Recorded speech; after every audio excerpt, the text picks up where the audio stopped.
Niger representative not recognized at the UN General Assembly as other junta leaders give speech. Is Niger being singled out? Also on the program, we look at African leaders' call for mutual relations in the global community. Plus, Nigeria marks 63rd independence celebration low-key. This is Africa Update on Trust TV, reaching you from Abuja, Nigeria's capital. I am Ayuba Ila. Welcome.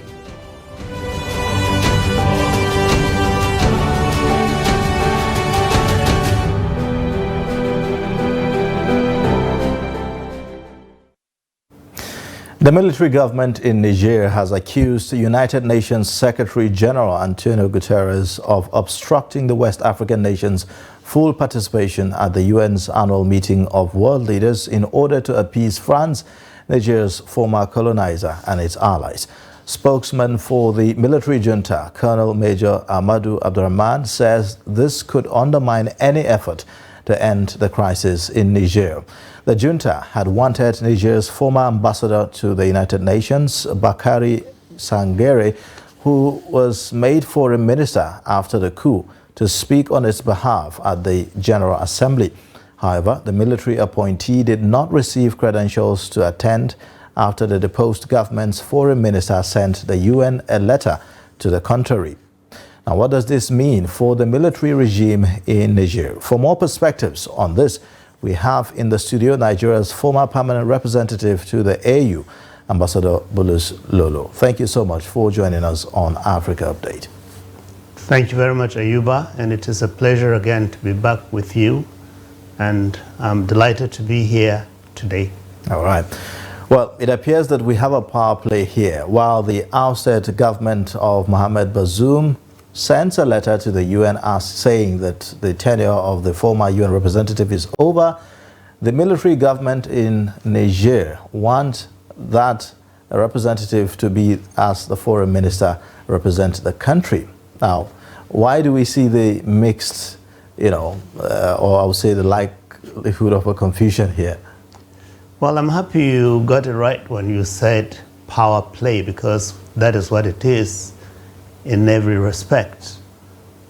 At the United Nations General Assembly, at the commencement of each session, such as now, the 78th session, the General Assembly is run by a bureau headed by the President of the General Assembly, and then a 9-member Credentials Committee is also appointed to vet the credentials of every delegation that attends the United Nations General Assembly by the very provisions of the rules of the General Assembly. Article 27, I believe, makes the case for the committee.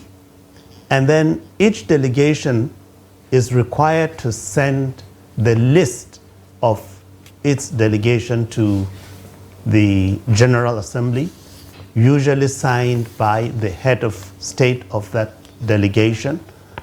In the absence of a head of state, it is the foreign minister that signs the credentials, listing who is the head of the delegation and the composition of the members. Now, in Niger, you have a situation where the government that was led by Mohamed Bazoum is no longer in effective control. But at least in terms of recognition, there are a number of countries, including the very powerful ones at the UN, who recognize Bazoum as the democratically elected president of Niger.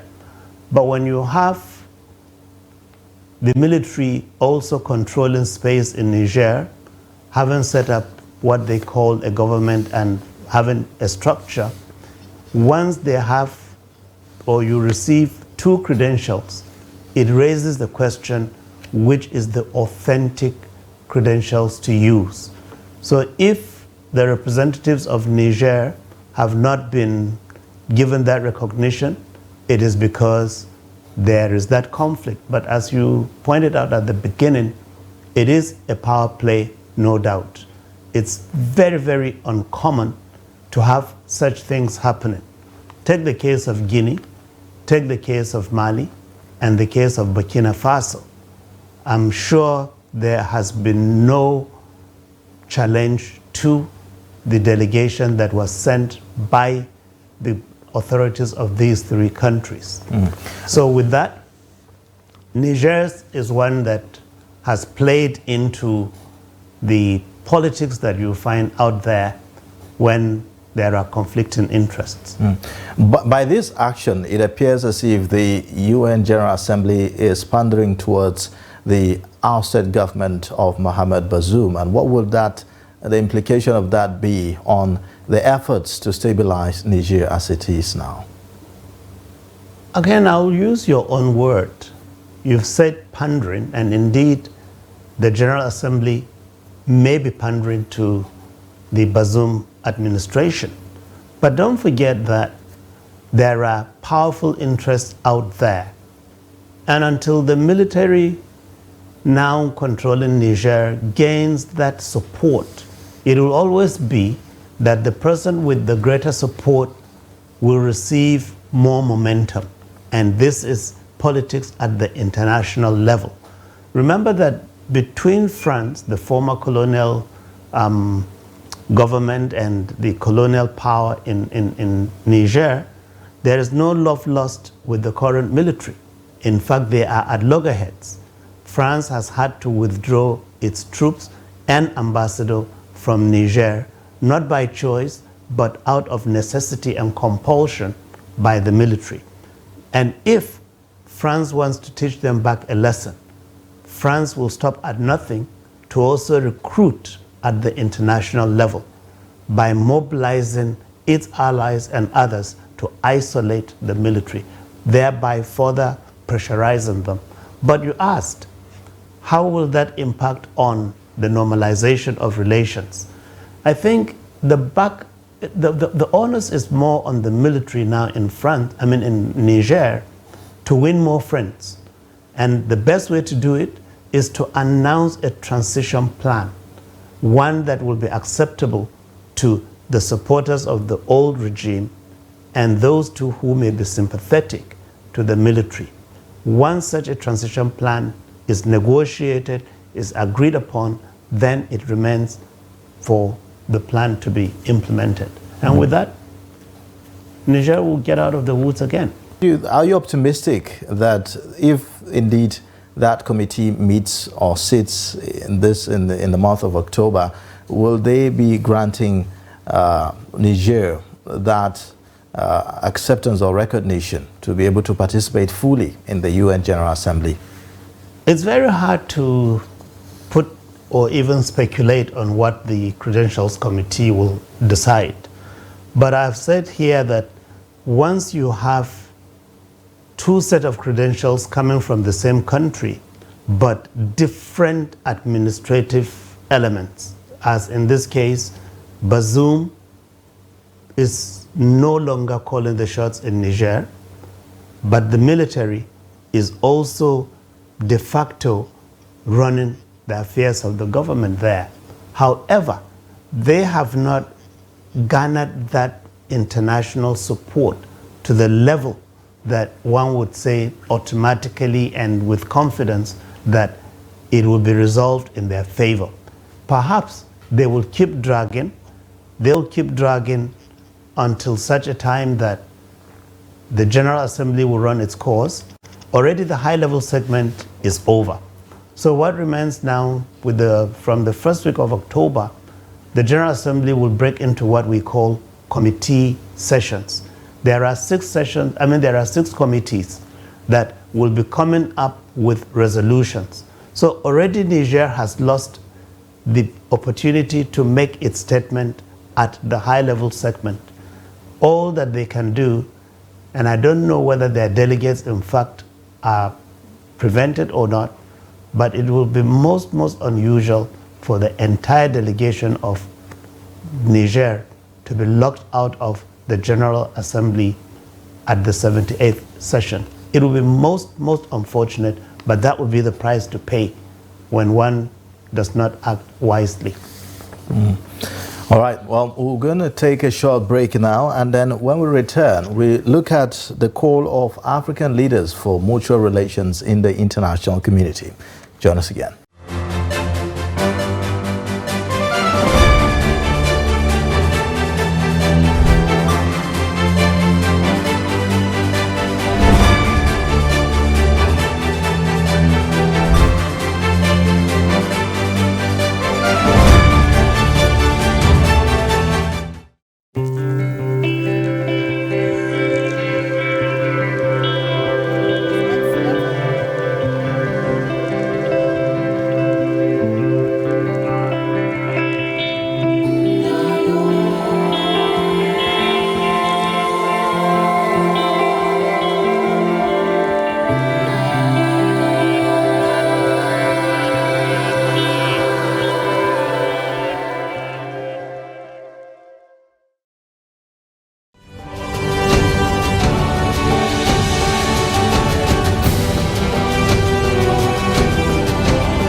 Thank you for staying with us. You're watching Africa Update on Trust TV. We have in the studio Ambassador Bulus Lolo, who is Nigeria's former permanent representative at the AU.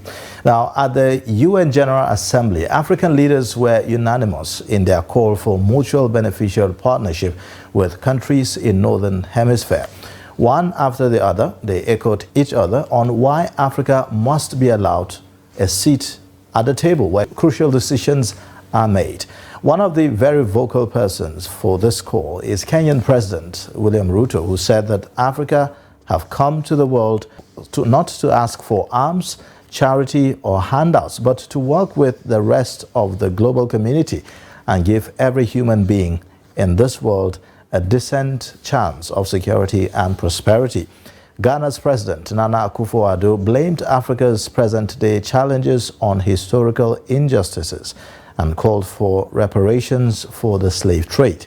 President Cyril Ramaphosa of South Africa said that the continent is poised to regain its position as a site of human progress, despite dealing with a legacy of exploitation and subjugation.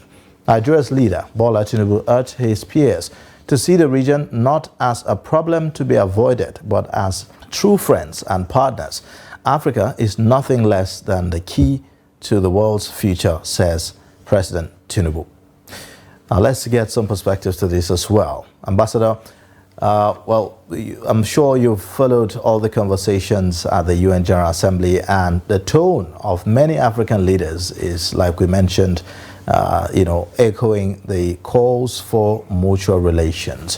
What would you say how would you say that this message is being received? Again, well, it is not the first time that Africa will call for mutual relationship, and there is justification for that. In 1945, when the United Nations was established, and equally the two most powerful multilateral institutions, the World Bank and the IMF, were formed the same year, what we call Africa today was not represented at the table, with the exception of maybe a few countries that had their independence before 1945, Ethiopia being one that was not colonized. The bulk of African countries were under colonial rule in 1945. So they did not take part in the negotiations that established the Bretton Woods institutions. They also certainly did not take part in the establishment of the United Nations as an organization. So voice and representation is something that Africa has been calling for. To the extent that Africa was not represented and is underrepresented in many of these institutions that determine the shape and determine the direction and even the dynamics of international relations. There is a legitimacy to Africa's call for representation and participation. But I want to add here that it's one thing to ask for representation and voice, but it is another to make yourself relevant.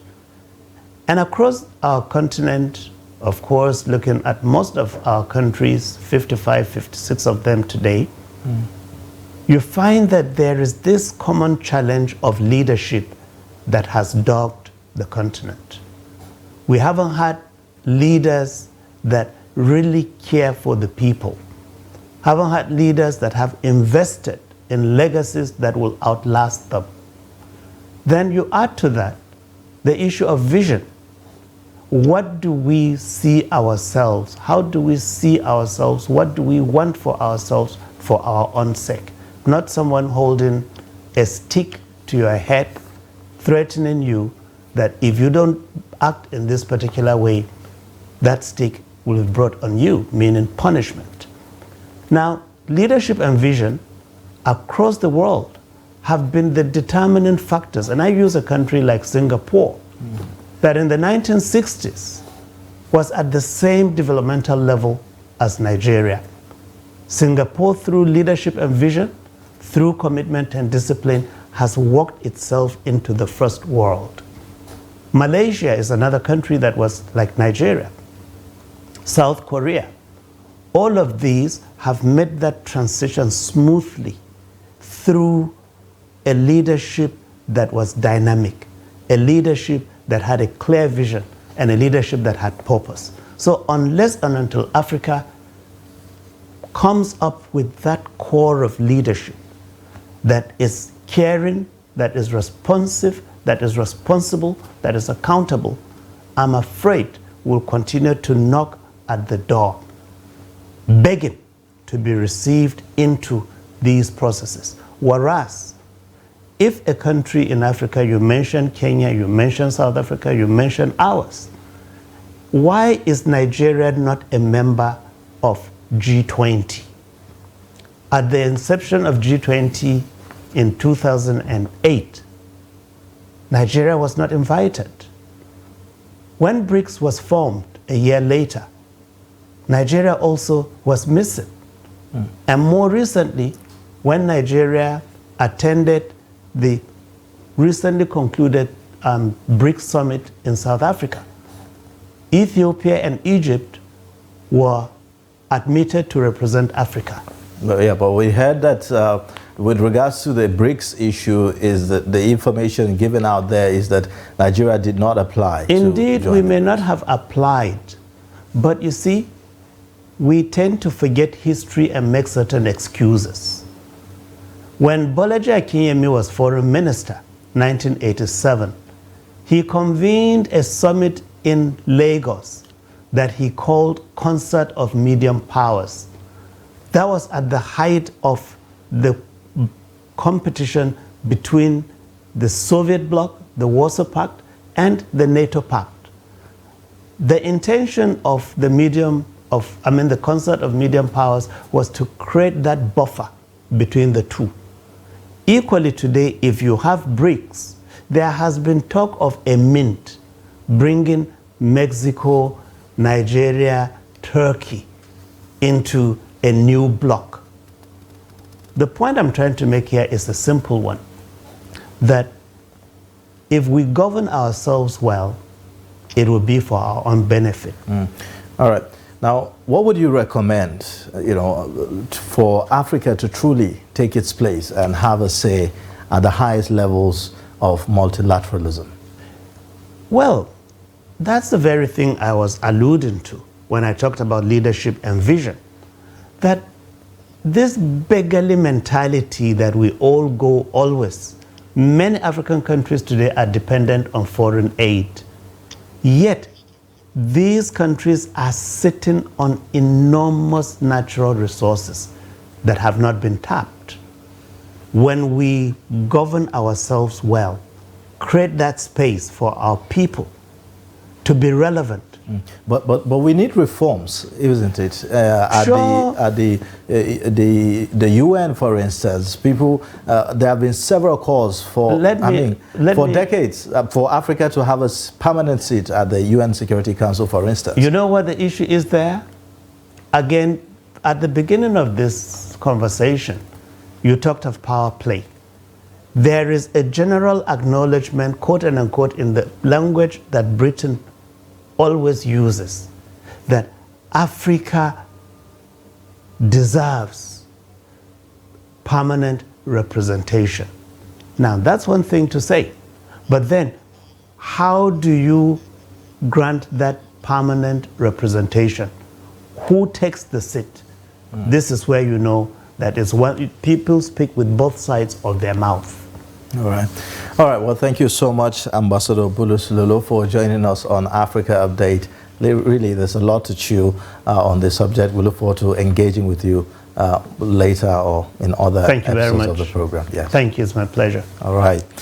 Well, let's move on to the next story. Nigeria on Sunday marks its 63rd independence anniversary without the usual pomp and pageantry, courtesy of the current economic downturn in the country.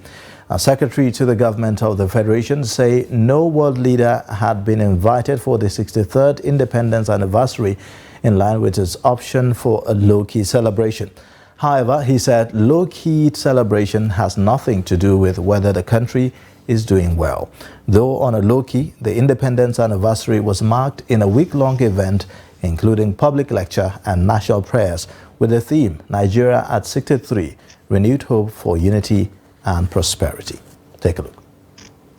The government says prevailing socio-economic condition in the country dictates that an elaborate celebration is not required. The President has given his approval for this 63rd anniversary to be low-key, in line with the present economic realities.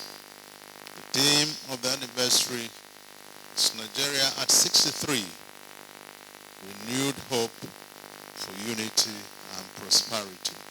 The Nigerian government says difficulties faced by the citizens because of fuel subsidy removal will give way for a renewed hope for stability and prosperity. When he got nomination to contest the presidency, and part of his speech, acceptance speech, he said, nations are great because the citizenry believe that tomorrow will be better than today. With 37 billion barrels of oil reserve, 209.5 trillion cubic feet of proven gas, huge deposits of gold, diamond, uranium, over 40% arable land among several other potentials. Experts say only purposeful and credible leadership will propel the country's growth trajectory.